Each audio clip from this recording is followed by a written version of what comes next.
우리 주대표와 우리 복음 캠페인 같이 하겠습니다. 시작. 복음으로 교회를 새롭게, 세상을 이롭게, 복음으로 가정을 세우겠습니다.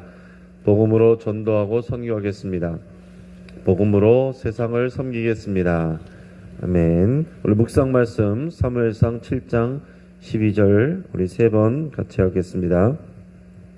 사무엘이 돌을 취하여 미스바와 센 사이에 세워 이르되 여호와께서 여기까지 우리를 도우셨다 하고 그 이름을 에베네셀이라 하니라. 사무엘이 돌을 취하여 미스바와 센 사이에 세워 이르되 여호와께서 여기까지 우리를 도우셨다 하고 그 이름을 에베네셀이라 하니라. 사무엘이 돌을 취하여 미스바와 센 사이에 세워 이르되 여호와께서 여기까지 우리를 도우셨다 하고 그 이름을 에베네셀이라 하니라. 아멘. 하나님께서 우리에게 주시는 말씀은 사무엘상 11장 1절에서 15절까지의 말씀입니다. 자, 오늘 본문을 통해서 사울왕의 승리라는 제목으로 말씀의 은혜를 같이 나누겠습니다. 위기는 기회다라는 그런 말이 있죠. 미국 알라바마주는 땅콩 생산지로 유명합니다. 그런데 그 가운데서 엔터프라이즈라고 하는 동네에 한 돌탑이 있는데 거기에 재밌는 글이 쓰여져 있다고 합니다. 우리는 목화를 갉아먹었던 벌레에게 깊은 감사를 표한다. 이 벌레는 우리에게 번영의 계기를 주었고 하면 된다는 신념을 주었다. 목화 벌레들이여 다시 한번 그대들의 노고에 감사를 바친다. 이런 글이 있다라고 합니다. 원래 이 지역은 목화가 주요 산업이었는데 1895년에 갑자기 목화벌레 떼가 나타나서 극성을 부렸습니다. 그래서 목화밭이 망가지게 됐고 주민들은 기근과 실직의 어려움을 겪게 됐습니다. 하지만 주민들은 절망에 빠져 있지 않고 콩과 감자, 옥수수를 재배하기 시작하고 최종적으로는 땅콩 생산지로 발전하게 되었다는 거예요. 그래서 그 지역 주민들이 만약 목화 벌레들로 인해서 어려움을 원망하기만 하고 또 절망에 빠져서 포기했다면 그 위기는 그냥 재앙이 되었을 것입니다. 하지만 오히려 그들은 위기를 기회로 만들었어요. 여러분, 이것처럼 모든 위기가 저절로 기회가 되는 것은 아닙니다.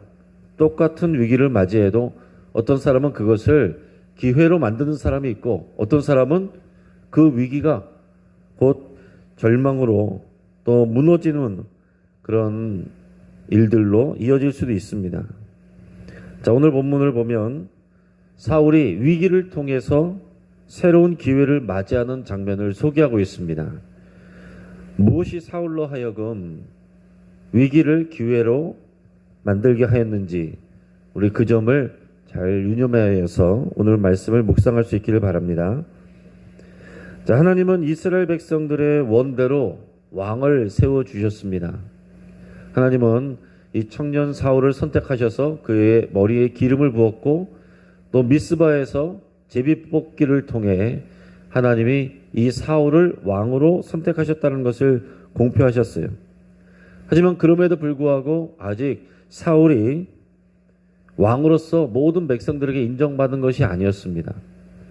조력자로서 사울을 따르는 사람들도 있었지만은 이런 사람이 무슨 우리나라를, 우리 민족을 구원할 수 있겠느냐 라면서 사울을 멸시하는 사람들도 있었습니다.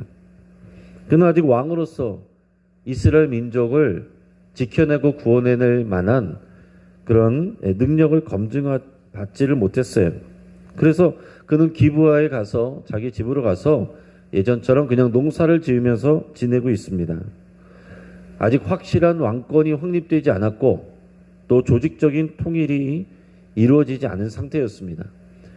자, 그러던 어느 날 암몬 사람 나하스가 길르앗 야베스에 맞서 진을 치고 공격해 왔습니다. 자, 이 암몬이라는 나라는 이스라엘과는 혈연적으로 아주 가까운 그런 민족입니다. 그러나 여러 번 이스라엘을 대적하고 또 공격해 왔어요. 괴롭혔습니다. 이 길르앗 야베스 지역은 지금으로 말하면 이 요르단 지역인데요. 이스라엘 백성들이 이곳에 이 가나안 땅으로 들어오게 되면서 약 300년 동안 이곳에 정착해서 살았습니다. 근데 그 전에는 이 암몬 사람들이 살던 곳이었어요. 그러니까 이미 300년을 지났으니까 지금은 이 이스라엘의 이 길르앗 야베스 그 므낫세 지파의 땅인데, 근데 마치 일본이 독도를 자기네 땅이라고 우기는 것처럼 암몬 사람들이 쳐들어와서 이 땅을 내놓으라 라는 겁니다. 야베스 지역의 주민들은 자신들의 힘으로는 이 암몬 사람들을 이길 수 없다라는 그 판단을 했습니다. 그래서 평화 조약을 암몬 사람들에게 제안했어요. 자신들을 공격하지 않는다면 우리가 암몬을 섬기겠다. 이런 굴욕적인 제안을 한 것입니다. 그럼에도 불구하고 이 암몬 사람 나하스는 그것을 받지 않았습니다. 그 제안을 이런 제안에 거절했어요. 그러면서 만약 너희들의 오른쪽 눈을 다 뺀다면, 너희 길르앗 야베스 백성들의 오른쪽 눈을 스스로 다 뺀다면 그러면 이 제안을 받아주겠다. 뭐 대놓고 이것을 비하하고 모욕을 주면서 거절하는 거죠. 자신들은 얼마든지 군사력으로 너희들을 제압할 수 있다라는 그런 자신감을 갖고 있었던 것입니다. 그리고 더 나아가서 이 야베스뿐만이 아니라 이스라엘 전 지역을 집어삼킬 그런 야욕이 있었습니다. 오늘 본문의 2절 말씀을 우리 같이 읽도록 하겠습니다. 암몬 사람 나하스가 그들에게 이르되 내가 너희 오른눈을 다 빼야 너희와 언약하리라. 내가 온 이스라엘을 이같이 모욕하리라. 자, 그러자 이 야베스의 장로들은 이 암몬의 나하스에게 우리에게 일주일의 시간만 달라. 그래서 우리가 이스라엘 온 지역에 전가를 보내서 과연 도움을 청해보고 그래도 안 되면 그때는 우리가 완전히 항복하겠다. 이렇게 얘기를 했어요. 근데 암몬은 쉽게 이것을 허락을 했습니다. 그만큼 자신들의 군사력을 믿고 또 이스라엘을 얕보고 있다라는 거죠. 그래서 야베스 사람들이 이제 전령을 보내는데 여러 곳으로 보내지 않고 기브아에 있는 사울에게 보냈습니다. 왜냐하면 자신들에게 이제 왕이 생겼으니까 사울에게 전령들을 보냈어요. 자, 그런데 사울은 그때 뭐라고 있었냐? 밭에서 소를 몰고 농사를 하다가 집으로 오는 길에 이 전령들을 만나게 됩니다. 그래서 이 소식을 들었어요. 이 소식을 들을 때에 오늘 성경에 보면 하나님의 영이 사울을 갑자기 감동시켰다라고 표현하고 있습니다. 그리고 또한 이스라엘 백성들을 두려움 가운데 하나 되게 하셨다. 이런 표현이 나옵니다. 오늘 본문의 6절에서 8절까지 말씀을 우리 같이 읽겠습니다. 사울이 이 말을 들을 때에 하나님이 영에게 크게 감동되매 그의 노가 크게 일어나 한 결의의 소를 잡아 각을 뜨고 전령들의 손으로 그것을 이스라엘 모든 지역에 두루 보내어 이르되 누구든지 나와서 사울과 사무엘을 따르지 아니하면 그의 소들도 이와 같이 하리라 했더니 여호와의 두려움이 백성에게 임하매 그들이 한 사람같이 나온지라. 사울이 베색에서 그들의 수를 세어보니 이스라엘 자손이 30만 명이요 유다 사람이 3만 명이었더라. 아멘. 자, 하나님의 영이 사울을 크게 감동시키셨다. 이런 표현은 예전에 이 사사기에서 삼손에게 이런 표현을 쓰는 것을 우리가 본문에서 우리가 본 적이 있습니다. 삼손도 평상시에는 이제 평범한 사람이었지만은 필요할 때에 하나님의 영이 크게 그를 감동시키셔서 그가 갑자기 초인적인 힘을 발휘하는 그런 내용들이 나오는데 여기서도 그런 표현이 나옵니다. 앞에서도 본 것처럼 이 사울은 굉장히 수줍음을 타고 겸손한 사람이었어요. 자기를 드러내기보다는 자기를 감추는 사람이었습니다. 그런데 이런 나라와 민족에 어려움이 왔을 때 그 소식을 들었을 때에 그가 하나님의 영에, 이 성령에 감동되었다라는 것입니다. 그래서 그가 큰 분노를 느꼈는데 이것은 누구의 분노겠어요? 하나님의 분노죠. 그가 성령에 감동되고 붙들려서, 온전히 붙들려서 하나님이 느끼는 그 분노를, 거룩한 분노를 느꼈다라는 것입니다. 그래서 그 자리에서 자기가 몰고 왔던 그 소를, 한 겨리의 소를 잡았다. 그러니까 겨리는 한 쌍을 말하기 때문에 아마 두 마리를 같이 잡았겠죠. 두 마리를 잡아서 그 자리에서 다 각을 떠가지고 나눠서 이스라엘 온 지역에 보내면서 뭐라고 그랬냐면, 누구든지 나와서 사울과 사무엘을 따르지 아니하면 그의 소들도 이같이 하리라. 다 모이라, 이런 얘기인데 이걸 아주 강제적으로 모이지 아니하면 너희들의 소도 다 이렇게 하겠다, 큰 벌을 내리겠다, 이렇게 엄포를 놓는 거죠. 자, 그랬는데 사실은 모든 이스라엘 백성들이 지금 사울을 다 왕으로서 인정하고 환영하는 상황이 아니었습니다. 그럼에도 불구하고 이스라엘 백성들이 두려움에 사로잡혔다라고 그랬어요. 그러면서 그 두려움은 여호와의 두려움이다, 이렇게 표현하고 있습니다. 자, 그러니까 이 이스라엘 백성들에게 이런 두려움, 이 두려움 때문에 사실 이 사람들이 베색이란 곳에 한 곳에 모여서 이제 전쟁에 나가게 되는데, 이 두려움을 누가 심어줬느냐? 여호와 하나님께서 하셨다라는 거예요. 그래서 이스라엘 자손이 33만 명, 유다 사람이 3만 명이 모였다라고 기록하고 있습니다. 자, 지금 성경이 뭘 말하고 있는 것입니까? 지금 표면적으로는 사울이 일하고 있어요. 그러나 그 뒤에서 주관하고 계시고 역사하고 계신 것은 여호와 하나님이다라는 것을 보여주고 있는 것입니다. 그리고 사울은 자신의 이름으로만 일하지 않았습니다. 누구든지 이 사울과 사무엘을 따르지 아니하면 사무엘을 언급했어요. 그 당시에 물론 이제 왕으로서 모든 사람들에게 다 인정을 받지 못하는 상황이기도 했고, 그래서 이 모든 사람들에게 존경을 받는 이 사무엘의 이름이 필요했습니다. 혼자서 내가 이 일을 하는 것이 아니라 내가 사무엘의 리더십 안에서 이 일을 하고 있다는 것을 분명히 이제 고백하고 있는 것입니다. 자, 그러니까 지금 사울은 자신의 힘과 권위만이 아니라 나는 지금 하나님의 능력 아래서 또 이 사무엘의 리더십 안에서 내가 이 일을 하고 있다라고 분명하게 고백하고 있는 것입니다. 그래서 결국 이 전쟁은 어떤 전쟁이 되느냐? 하나님이 역사하시는 그런 전쟁이 되는 것입니다. 그래서 이 전쟁은 분명히 위기였지만 기회가 될 수 있었던 거예요. 사울이 내가 이렇게 말한 것이 아니라 하나님의 전쟁, 또 사무엘의 리더십 안에서 자신을 낮추고 그 안에서도 그러면서도 이것을 주도적으로 이렇게 나갔을 때에 하나님께서 이 위기를 기회가 되게 하셨다라는 것입니다. 그 이튿날에 사울은 모인 백성들을 세 그룹으로 나누고 잠든 새벽에 암몬의 적진 한가운데로 치고 들어가서 날이 더울 때까지, 새벽부터 이 정오 때까지 암몬 사람들을 공격했습니다. 그 암몬은 방심하고 있다가 급습을 받고 크게 패했어요.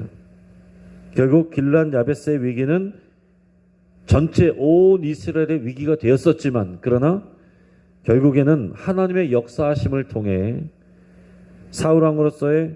사울이 왕으로서의 이 충분한 자질을 갖췄다는 것을 증명해내는 그런 기회가 되었다라는 사실입니다. 자, 이 전쟁을 통해서 비로소 사울은 모든 이스라엘 백성들에게 리더십을 인정받게 되고, 그래서 길갈에서 왕의 즉위식을 또 거행하게 됩니다.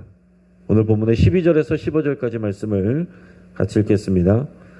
백성이 사무엘에게 이르되 사울이 어찌 우리를 다스리겠느냐 한 자가 누구니까 그들을 끌어내소서 우리가 죽이겠나이다. 사울이 이르되 이날에는 사람을 죽이지 못하리니 여호와께서 오늘 이스라엘 중에 구원을 베푸셨음이니라. 사무엘이 백성에게 이르되 오라 우리가 길갈로 가서 나라를 새롭게 하자. 모든 백성이 길갈로 가서 거기서 여호와 앞에서 사울을 왕으로 삼고 길갈에서 여호와 앞에 화목제를 드리고 사울과 이스라엘 모든 사람이 거기서 크게 기뻐하니라. 아멘. 자, 전쟁이 승리로 끝났습니다. 이제 기쁨에 겨운 이 백성들이 흥분한 상황에서 사울에게 와서 뭐라고 얘기하냐면 그들도 알고 있는 거죠. 지금까지 사울 왕을 멸시하고 이 나라를 이 민족을 구원해낼 수 있겠느냐라고 멸시했던 그 사람들, 그러니까 그 후에도 계속 그런 행보를 보였던 것 같아요. 그 사람들을 붙잡아내서 그 사람들 우리가 죽이겠습니다. 과도한 충성이죠. 지금 사울왕을 축혀 세우면서 사울왕을 반대했던 그 사람들 잡아서 다 죽입시다 이런 얘기를 하는 거예요. 하지만 사울은 그들을 만류했습니다. 만류하면서 뭐라고 얘기하는지를 보세요. 뭐라고 얘기하냐면 사울이 여호와께서 오늘 이스라엘 중에 구원을 베푸셨습니다. 그래서 누군가를 죽이거나 이런 일을 하는 것이 마땅하지 않다. 여호와 하나님께서 이 전쟁 가운데 우리를 구원하셨다. 구원을 베푸셨다라고 이렇게 말했습니다. 그러면서 하나님께서 구원을 베푸신 날이니까 그런 일을 하면 안 된다. 모두를 용서하면서 대통합하겠다라고 선포를 하는 거예요. 그래서 여기서 사울은 다시 한 번 더 왕으로서의 그 자격이 있음을 다시 한번 증명하게 됩니다. 자, 먼저 이번 승리가 이 중요한 고백이 뭐냐면 내가 이렇게 했다라고 말한 게 아니에요. 지금 표면적으로는 눈에 보이는 것은 사울왕이 모든 것을 계획하고 사람들을 모으고 진두지휘해서 전쟁을 하고 승리를 거뒀습니다. 그런데 사울왕은 뭐라고 고백합니까? 여호와 하나님께서 구원을 베푸셨다. 여호와 하나님이 하셨다. 이 고백을 하는 거예요. 하나님이 왕으로 삼고 리더로 세우실 만한, 하나님이 사용하실 만한 사람은 이런 고백을 해야 되는 것입니다. 내가 한 것이 아닙니다. 하나님이 하셨습니다. 주님이 하셨습니다. 이 고백을 할 수 있어야 돼요. 그래야 하나님이 사용할 수가 있는 거예요. 그리고 또한 자신을 멸시했던 사람들을 붙잡아내서 그 사람들을 벌하는 것이 아니라 그 사람들을 용서하고 포용했습니다. 여러분, 하나님을 진정한 왕으로 인정하고 하나님이 역사하신다는 것을 믿는 사람은 자신을 멸시하고 상처 주는 사람들에게도 관대할 수가 있는 거예요. 자, 뒤집어서 말하면 나에게 상처를 주고 나를 대적하는 사람에게 대해서 우리가 화를 내고 분노하고 또 거기에 맞서서 반격하고 공격하고 싸워서 이기려고 한다는 것은 하나님이 우리의 왕이 되신다는 것을 온전히 신뢰하지 못하고 있다는 것을 증명하는 것입니다. 오늘 모든 공동체 안에 모든 리더들은 이 고백을 해야 되는 것입니다. 내가 이것을 했다라는 것을 붙잡혀 있으면 쉽게 상처받고 사람들의 말에 자존심 상하고 그 사람과 싸우려고 하고 이렇게 돼요. 그러나 하나님이 하셨다. 하나님이 구원을 베푸셨다. 여기까지 하나님이 일하셨다. 이 고백을 하는 사람은 다 용서할 수 있고 포용할 수 있다라는 사실입니다. 자, 사무엘은 백성들에게 말하여서 길갈에서 나라를 이제 새롭게 하자라고 제안을 합니다. 그래서 모든 백성이 길갈이라는 곳으로 가서 이제 왕의 즉위식을 하게 됩니다. 오늘 성경을 보면 여호와 하나님 앞에서 사울을 왕으로 삼았다라고 표현하고 있고, 먼저 그들은 하나님 앞에 화목제를 드렸다. 먼저 하나님 앞에 예배를 드렸어요.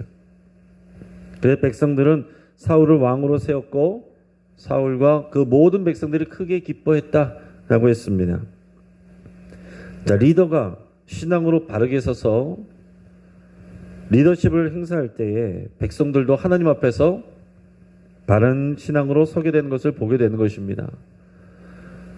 하나님 앞에 온전한 예배를 드리지 않고 예배와 기도가 무너져 있었던 이스라엘 백성들이 그 리더가 신앙 가운데 일하고 신앙 가운데 서 있을 때 그들이 여호와 앞에서 왕을 세우고 여호와 앞에 온전한 예배를 드리는 모습을 우리가 보게 된다는 것입니다. 자, 결국 위기가 기회가 되는 것은 사울이 이 리더가 온전히 하나님께 붙들리고 또 하나님의 주권을 인정하고 신뢰하였기 때문에 이런 역사가 가능했다라는 사실입니다.